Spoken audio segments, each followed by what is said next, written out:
In this question, they are asking which of the following is true for displacement. So in first question, they are saying it cannot be 0. So let me clear you like what is displacement.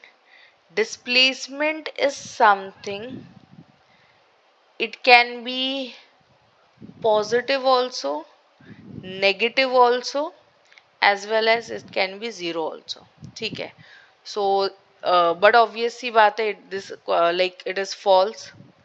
How you can explain your answer, like how you can support your answer? You can state that false because an object moving through a distance can have a 0 displacement if its initial and final positions are the same. ठीक है.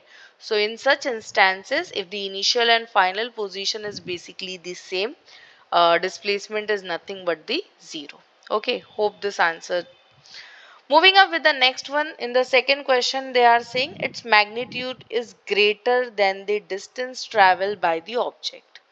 So, magnitude like displacement is basically greater than distance, what they are saying.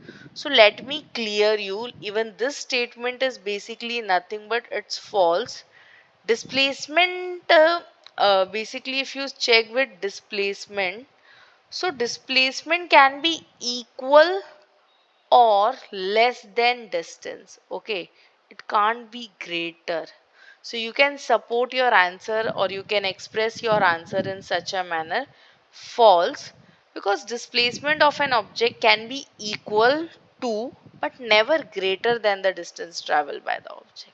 Okay, so I hope this both question is like you are able to understand how to answer this. Thank you.